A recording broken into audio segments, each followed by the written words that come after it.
नमस्कार, news state Madhya Pradesh Chhattisgarh में आपका स्वागत है। मैं हूं आपके साथ लोकेंद्र त्यागी। कार्यक्रम में बात करेंगे हमीदिया में आग से झुलसने पर बच्चों की हुई मौत और इसके पीछे प्रशासन की लापरवाही की। दरअसल प्रशासन की लापरवाही की वजह से हादसा हुआ और इस पर अब कार्रवाई भी शुरू हो गई है। अस्पताल के अधीक्षक सहित कई अन्य जिम्मेदार अधिकारियों को पद से हटा दिया गया है। लेकिन ऐसे में सवाल ये उठता है कि प्रशासन की लगातार हो रही ऐसी लापरवाही का परमानेंट सॉल्यूशन कब होगा? क्या प्रशासन मौत के आंकड़ों को छिपाने की कोशिश अभी भी कर तो नहीं रहा? क्योंकि ये सवाल भी लगातार उठ रहे हैं और सवाल ये भी कि कब तक ऐसे सिस्टम की लापरवाही से लोग मरते रहेंगे। आज चर्चा इसी पर, लेकिन उससे पहले आज की रिपोर्ट आप देखिए। बच्चा जो आपका है उसकी हालत सीरियस है और आपसे ये लोग कह रहे हैं कि आप यहाँ से घर ले जाओ। हम कहाँ लेके जाएं? गरीब इंसान है, वहाँ पास तो कुछ भी नहीं है। आपने जो सुना वही इस सिस्टम की सच्चाई है। यहाँ संवेदना के लिए कोई जगह नहीं है। यहाँ किसी बच्चे की जिंदगी बचाने को महज एक ड्यूटी समझा जाता है। सोमवार की रात जो कुछ हुआ वो इसी मानसिकता और लापरवाही का जीता जागता उदाहरण है। कितनों का घर उजड़ गया, कितनी माताओं की कोख सूनी हो गई। लेकिन सिस्टम को आपकी जान की कितनी चिंता है वो हम आज आपको इस रिपोर्ट में बताएंगे। पहले इस पूरे मसले पर सत्ताधारी दल यानी बीजेपी की क्या प्रतिक्रिया है वो सुनवा देते हैं। घटना के बाद 3 घंटे के अंतराल में 4 बच्चों की ही मृत्यु हुई। एसएनसीयू विभाग में दुर्भाग्यपूर्ण रूप से वो बच्चे जिनकी तबीयत बहुत खराब है वही भर्ती होते हैं। तो हम सभी मृत्यु को, जिनकी भी मृत्यु हो रही वो बहुत दुर्भाग्यपूर्ण है, पर सभी मृत्यु को हम इस हादसे से जोड़कर देखेंगे तो ये ठीक नहीं। इस पूरे मामले पर सियासत भी जमकर हो रही है। कांग्रेस घटना के बाद से लगातार सरकार पर हमलावर है। इसी बात को बहुत गंभीरता से देखा है, बहुत नजदीक से इसको वापरा है। मैं खुद भी एक डॉक्टर हूँ, इसकी बारीकियों को, कमियों को, खामियों को समझती हूँ। जो घटना घटित हुई है उसमें सारा दोष एडमिनिस्ट्रेशन का है। हमीदिया हॉस्पिटल कैंपस स्थित कमला नेहरू बिल्डिंग में आग लगने के बाद अस्पताल में फायर सेफ्टी को लेकर सवाल उठने लगे हैं, क्योंकि जिस बिल्डिंग में घटना हुई वहां आग बुझाने के जरूरी इंतजाम नहीं थे। अब इस घटना के बाद प्रशासन की नींद टूटी है और फायर ऑडिट कराने की बात कही जा रही है। फायर ऑडिट की बात करें तो भोपाल में 80 अस्पताल और नर्सिंग होम ऐसे हैं जिन्हें एनओसी जारी नहीं हो पाई है। मतलब राजधानी के 80 अस्पतालों में आग बुझाने के पुख्ता इंतजाम नहीं है। नगर निगम के मुताबिक अब तक 410 संस्थाओं को फायर एनओसी जारी की गई है। इनमें 150 अस्पताल और नर्सिंग होम शामिल हैं। करीब 6 महीने पहले नगर निगम ने अस्पताल सहित अन्य संस्थाओं का निरीक्षण किया था। कई संस्थाओं ने तो कागजों में ही आग बुझाने के उपकरण बता दिए। हमीदिया हादसे के बाद एक बार फिर से नगर निगम के अफसर बिल्डिंगों का दौरा करेंगे। तो अब आप समझ गए होंगे कि जिस अस्पताल में आप अपनों की जिंदगी बचाने जाते हैं वहां की व्यवस्था कितनी दुरुस्त है। अगर सिस्टम अब भी इस घटना से सीख नहीं लेता तो आगे और भी ऐसी घटनाएं घट सकती हैं, जिसे रोका जाना सरकार और प्रशासन दोनों की जिम्मेदारी है। Team news state. और 3 मेहमान बातचीत के लिए हमारे साथ जुड़ गए हैं। डॉक्टर सत्यप्रकाश शर्मा हैं, वरिष्ठ पत्रकार हैं। उमेश शर्मा जी हैं, प्रवक्ता हैं कांग्रेस के। और फिरोज सिद्दीकी हैं, कांग्रेस के प्रवक्ता हैं। आप तीनों का स्वागत। उमेश शर्मा जी, पहले तो हमने यहां पर लापरवाही देखी है। 5 बच्चों की जान गई है, जो कि सरकारी आंकड़ा है। अलग अलग सोर्सेज से यह आंकड़ा ज्यादा बताया जा रहा है और ऐसा नहीं है कि स्थिति बहुत बेहतर है। कई और ऐसे अस्पताल हैं जहां पर ऐसी घटना दोबारा हो सकती है। उसके लिए हम यहां से संदेश क्या दे रहे हैं कि केवल 3 लोगों को हटा दिया, 1 व्यक्ति को सस्पेंड कर दिया, ये हमने सख्ती दिखाई है। लोकेश जी, ये जो 3 लोगों को हटाया है और 1 को सस्पेंड करा है, इसको आप केवल प्रथम दृष्टया कार्रवाई मानिए जो तात्कालिक रूप से करी गई है। और इस बात को हम भी स्वीकार करते हैं कि ये जो घटनाक्रम हुआ है वो बहुत अमानवीय है, झकझोर देने वाला है। आप हम कोई भी व्यक्ति होगा जो मानवता रखता है वो इससे द्रवित हुआ है, हम भी व्यथित हैं और सरकार भी इसको लेकर बहुत चिंतित है। और मैं आपकी चिंता से पूरी तरह से सहमत हूँ। कि अभी भी इस विषय में बहुत कुछ किया जाना चाहिए। सरकार ने अपने स्तर पर जांच अनाउंस करी है, अभी जांच का निष्कर्ष करने के लिए समय अवधि भी तय कर दी है और मुझे लग रहा है कि ये जांच लंबित भी नहीं रहेगी। 2-3 दिन के भीतर जांच के परिणाम आएंगे और स्वयं मुख्यमंत्री जी ने इस बात को स्वीकार करा है कि ये केवल लापरवाही नहीं है, ये आपराधिक लापरवाही है और इस आपराधिक लापरवाही के जो भी दोषी पाए जाएंगे उनके खिलाफ जो प्रकरण पंजीबद्ध होंगे वे आपराधिक धाराओं में पंजीबद्ध कराएंगे। और जो हमारे चिकित्सा शिक्षा मंत्री हैं इस विभाग के विश्वास सारंग जी, उन्होंने भी इस प्रतिबद्धता को दोहराया है। पर ये सारे कार्रवाइयां तो होंगी, पर इस समय सरकार की प्राथमिकता ये है कि दोबारा इस प्रकार का अमानवीय घटनाक्रम नहीं घट पाए और जो भी कार्रवाई होगी इस प्रकार की होगी कि एक मिसाल बनेगी, एक नजीर बनेगी। आने वाले समय में इस प्रकार का घटनाक्रम ना दोहराया जाए, क्योंकि बहुत वेदनादायी है। खास करके आपका हमारा दुख अपनी जगह है, उन परिवारों का दुख तो बहुत असहनीय होता है जिनके बच्चे नवजात हैं और आईसीयू में है या वेंटिलेटर पर है। एक तो अपनी उनकी पीड़ा उस समय बहुत भयानक होती है कि उनका नवजात बच्चा जो है वो आईसीयू में है और आईसीयू में इस प्रकार का दुर्भाग्यपूर्ण और दुखद घटनाक्रम घट जाए तो मुझे लगता है कि उन माता पिता का तो कलेजा फट गया होगा। तो इस समय सरकार भी इस बात को लेकर बहुत गंभीर है और सारी कार्रवाइयां तत्काल करी जा रही है, जांच भी की जाएगी और जो लापरवाही करी गई है, आपराधिक लापरवाही है, हम स्वीकार करते हैं कि लापरवाही आपराधिक है और ये जो निलंबित करा गया है व्यक्ति और या जो 3 लोगों को दायित्व पद से मुक्त करा गया, ये केवल आप इसको प्रथम दृष्टया कार्रवाई मानिए। पर जिस समय जांच की रिपोर्ट सामने आएगी और जो दोषी होंगे इस प्रकार की कार्रवाई करी जाएगी कि वो एक मिसाल बनेगी। एक बात और फिर मैं सवाल करता हूं लोकेन जी, हमारे अन्य साथियों को भी आप समय देंगे। एक और बात मैं कहना चाहता हूं कि इस घटना से बहुत बड़ा सबक मिला है और यह सबक मुझे लगता है कि हमारे आत्म सुधार के लिए और पूरे सिस्टम के सुधार के लिए आवश्यक है और इस सबक से हम लोग आगे बढ़ने की कोशिश कर रहे हैं। अब इस सबकी सेफ्टी ऑडिट कराए जा रहे हैं, जो अभी आपने प्रारंभिक रिपोर्ट में जिस प्रकार का लोकेन जी भाई साहब बताया था, निश्चित रूप से कोई एक हॉस्पिटल ऐसा नहीं बचेगा कि जहां पर आप कोई कोर कसर और कमी छोड़ी जाएगी। और मैं एक करेक्शन कर दूं, ब्रजेश पांडे जी हमारे साथ जुड़े हैं कांग्रेस का पक्ष रखने के लिए। ब्रजेश जी आपका स्वागत है। और ये जो कार्रवाई हुई है सरकार की तरफ से, ये काफी है सर आपकी नजर में? देखिए लोकेंद्र जी, भारतीय जनता पार्टी इस पूरे मसले पर जो भी सफाई दे रही वो सफाई गले से नहीं उतर रही। मध्य प्रदेश की राजधानी भोपाल के सबसे महत्वपूर्ण अस्पताल हमीदिया में इस तरह की लापरवाही, और ये पहली घटना नहीं, इस तरह की कई बार पुनरावृत्ति हो चुकी है। हम समझते हैं कि इसमें सीधे तौर से मुख्यमंत्री जी का स्टाफ, स्वास्थ्य मंत्री को तो इस पर एकदम से इस्तीफा देना चाहिए था। और उससे बड़ी धूर्तता की पराकाष्ठा क्या होगी कि बच्चों की मौत हो रही है 13, आंकड़े बता रहे हो, पिक्चर में नहीं दिख रहे सर कहीं, स्वास्थ्य मंत्री तो दिखाई नहीं दे रहे इस पूरे मामले। वही आज घड़ियाली आंसू बहाने आ गए और उन्होंने सरकार का जिस तरह से पक्ष रखा और उसके बाद भी हास्यास्पद पक्ष रखा, उसमें कई बच्चे बीमार थे, उनको इसलिए ऐसा, ये कोई बात होती है? वो तो चिकित्सा शिक्षा मंत्री का बयान है, मैं स्वास्थ्य मंत्री का जिक्र कर रहा हूँ, प्रभु राम चौधरी, वो तो पिक्चर में नहीं है।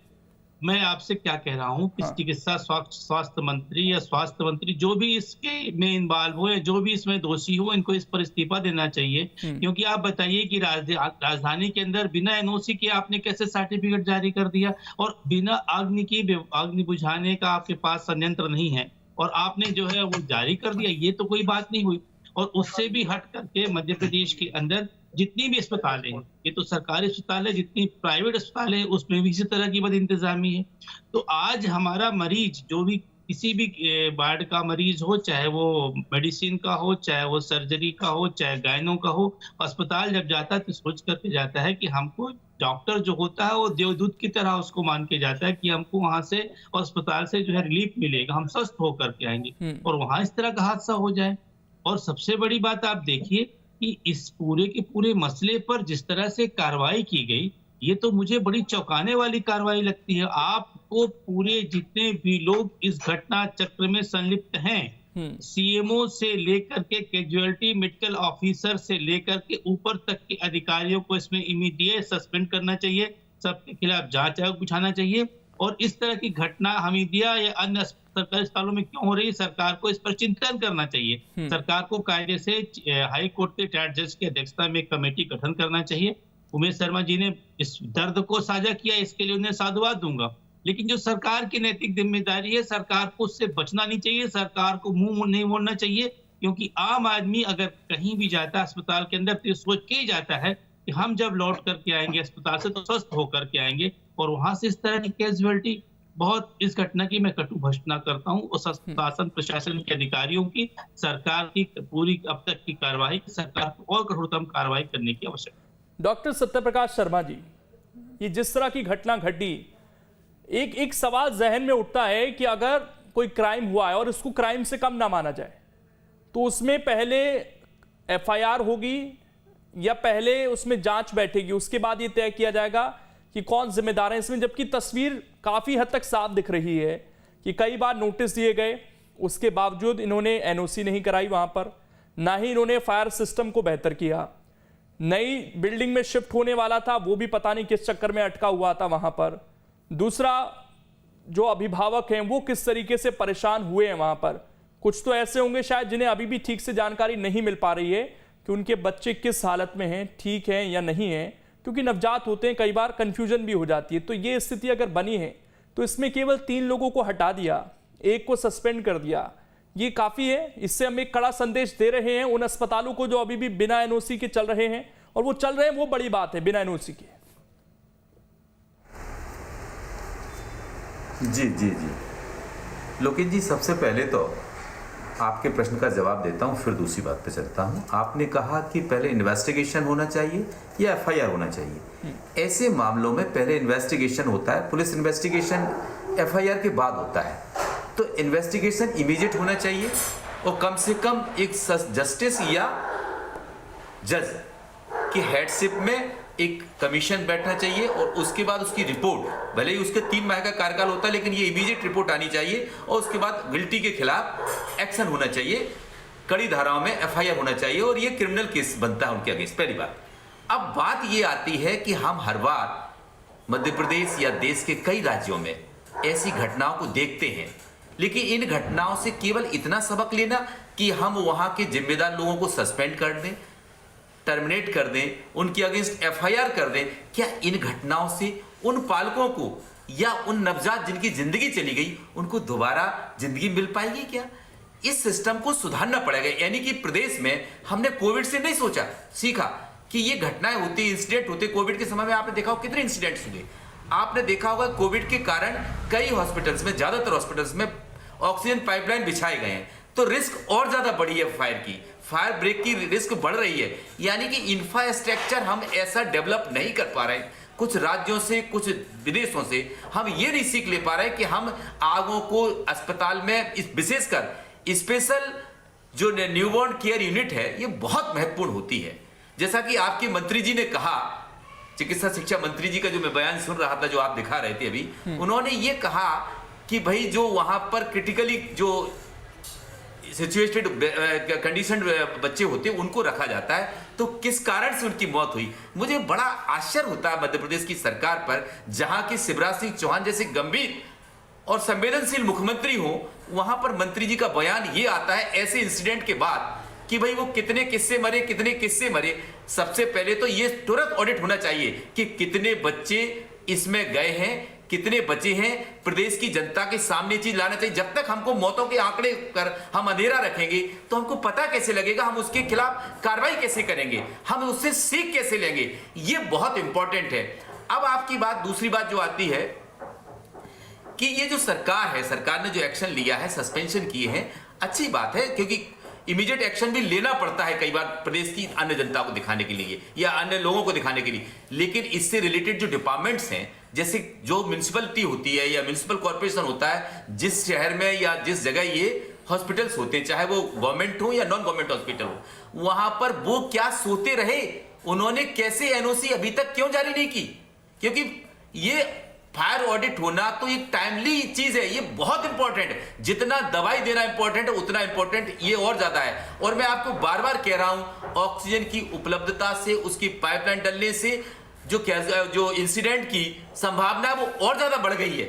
इसलिए अब तो बहुत केयरफुली हॉस्पिटल को हमें रखना पड़ेगा, तभी हम ये, देखो आपने देखा होगा कि ये तीसरी घटना हमीदिया में, इसके पहले ग्वालियर में हुई, जबलपुर में हुई। ज्यादातर हम देख रहे हैं कि जो मेडिकल कॉलेजेस हैं जिनके द्वारा जो हॉस्पिटल रन की जाती है वहां पर ये इंसिडेंट ज्यादा हो रहे हैं, यानी कि मेडिकल एजुकेशन डिपार्टमेंट के द्वारा जो कॉलेज हॉस्पिटल रन है वहां ज्यादा इंसिडेंट होते हैं, क्योंकि वहां रश ज्यादा रहता है, वहां मरीज भी बहुत ज्यादा है, क्रिटिकल मरीज भी आते हैं। तो वहां पर तो सरकार को फूक फूक कदम रखना चाहिए और इस बड़े इंसिडेंट से सबसे पहले तो मौतों का आंकड़ा साफ करना चाहिए। दूसरा, एक बड़ा सबक लेके पूरे प्रदेश में एक ऐसा इंफ्रास्ट्रक्चर डेवलप करना चाहिए हाईली एडवांस, जिससे कहीं ना कहीं जो एंटी फायर जो सिस्टम हो वो डेवलप किया जा सके। जी लोकेश। उमेश शर्मा जी, अब बात यहां पर संवेदनशीलता की सर, ये कहा गया कि 3 घंटे के अंदर 4 बच्चों की मौत हुई, ये आज भी दोहराया गया।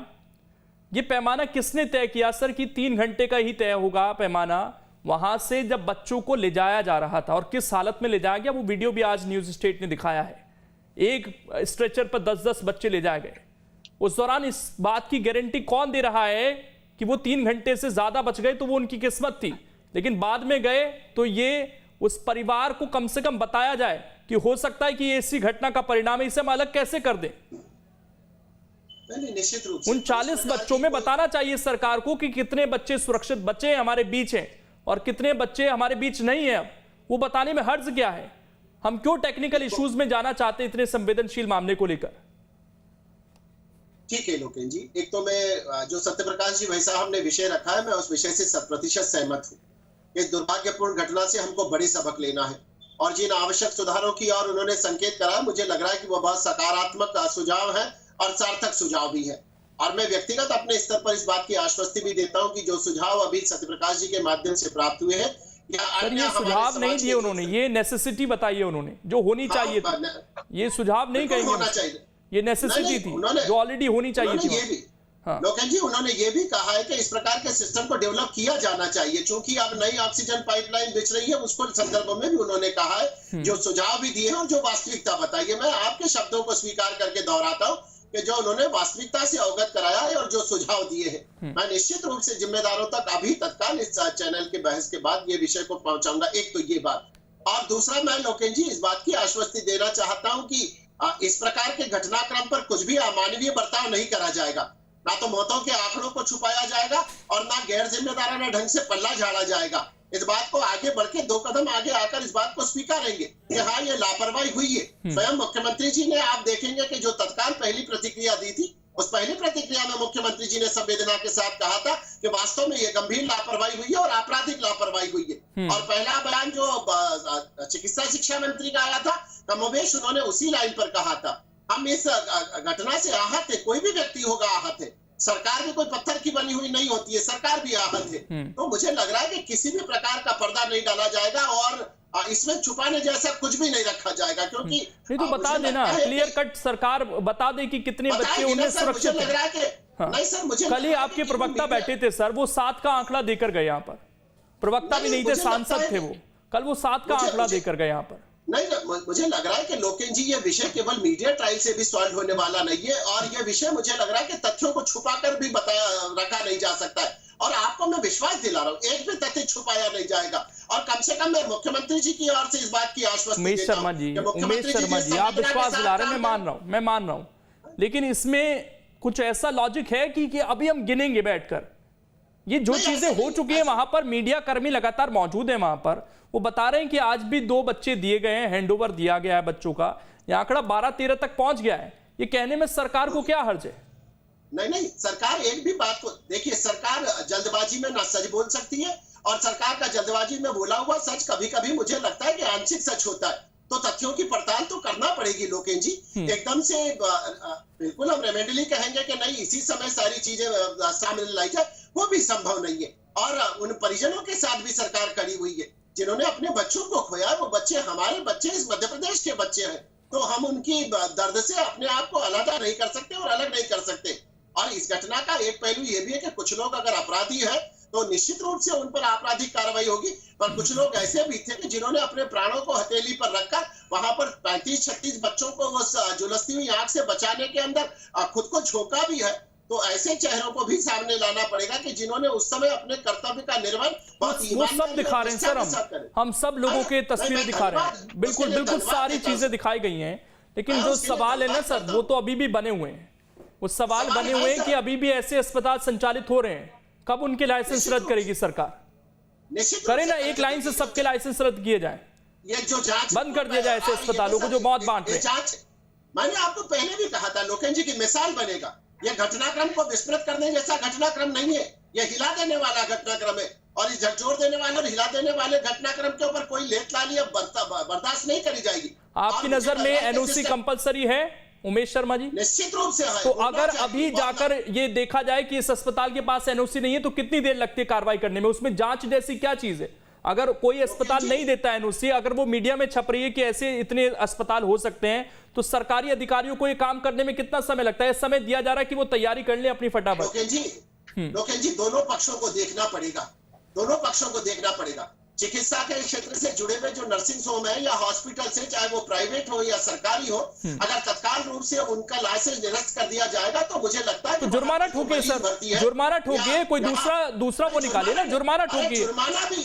जुर्माना भी होगा, दंड भी होगा और एफआईआर भी होगी। ऐसी लापरवाही को बर्दाश्त नहीं करा जाएगा। पर इसका मतलब ये नहीं कि तत्काल रूप से उन अस्पतालों में तालाबंदी कर दी जाए। ऐसी स्थिति बनेगी तो मुझे लग रहा है कि वहां पर जो इस समय चिकित्सा क्षेत्र में इलाज करा रहे लोग हैं उनके लिए भी असुविधा होगी और एक नया संकट खड़ा हो जाएगा। मैं ब्रजेश जी आपसे जानना चाहता हूं, ब्रजेश जी, जब तक हम नहीं इस तरह का कोई दंडात्मक कार्रवाई करेंगे, आपको लगता है कि चीजें सुधरने वाली है?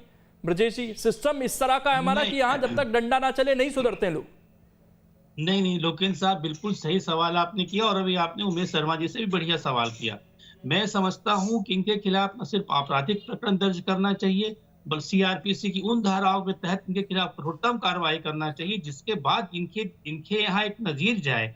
ये घटना, अभी डॉक्टर साहब ने इतनी अच्छी बातें बताई शर्मा जी ने, मैं तो इनका कायल हो गया इनकी बात सुन करके। ये पहली घटना नहीं मध्य प्रदेश की, सचमुच में ये तीसरी या चौथी घटना है।